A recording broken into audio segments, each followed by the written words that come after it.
বগুড়া শহরে একবেলা খাবার খেতে গেলে যে হোটেলের নাম সবার প্রথমে আসে, আজকে সেই হোটেল একবেলা খাবার খাওয়া হবে।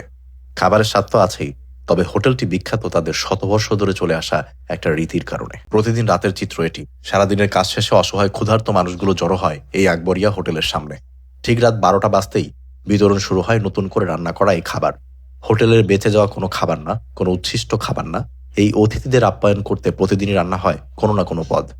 আকবরিয়া হোটেলের এই রীতি চলে আসছে শত বছরেরও বেশি সময়। রাস্তায় ভিক্ষা করে বেড়ানো ফকির থেকে শুরু করে যিনি সারা রাত রিক্সা চালিয়ে পরিবারের জন্য ইনকাম করেন, অথবা অন্য এলাকা থেকে এসে এইখানে পরিবারের চাহিদা মেটানোর জন্য অনবরত কাজ করে যাচ্ছেন, যার জন্য একবেলা খাবারের টাকা বাঁচানো তার অতি গুরুত্বপূর্ণ, এরকম বহু মানুষকে দেখা যায় ঠিক রাত 12টার সময় এসে আকবরিয়া থেকে খাবার প্যাকেট করে নিয়ে যেতে। কেউ বা আবার এই খাবারটা নিয়ে যান পরিবারের সাথে খাবেন বলে।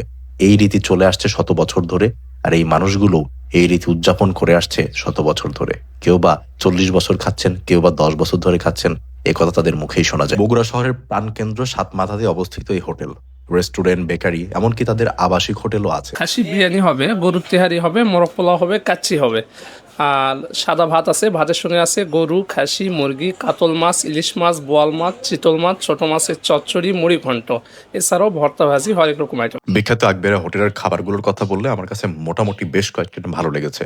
তবে তাদের যে তেহারি আইটেমটা ছিল সেটা কিন্তু বেশ মজাদার ছিল, স্পেশালি গরুর তেহারিটা। মাছ এবং ভর্তা আইটেমগুলো কিছুটা ভালো কিছুটা খারাপ মিশিয়ে ছিল। সব মানুষের স্বাদ তো একরকম হয় না, ওই হিসাবে খাবার দাবার বেশ জম ছিল। আপনি যদি কয়েকটা আইটেম পছন্দ করেন, কোনো না কোনো আইটেম আপনার ভালো লাগবেই। অবাক হয়েছিলাম বগুড়ার আকবরিয়ার টক দইটা খেয়ে। টক দইটা মুখে দেওয়ার পরে একদমই মনে হচ্ছিল না এটা টক দই খাচ্ছি। খুবই নর্মাল, মানে চিনি ছাড়া একটা দই বোঝা যাচ্ছে, কিন্তু অতিরিক্ত টক যেরকম আমরা খাই ওইরকম টক না। আমাকে জানালো আসল টক দই নাকি এরকমই হয়।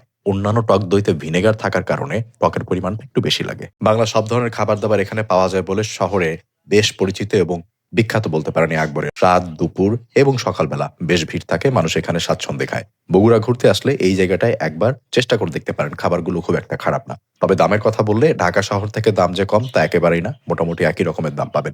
ঠিকানাটা বগুড়ার 7 রাস্তায় এসে যে কাউকে যদি বলেন আকবরিয়া হোটেল কোনটা, দেখিয়ে দিবে।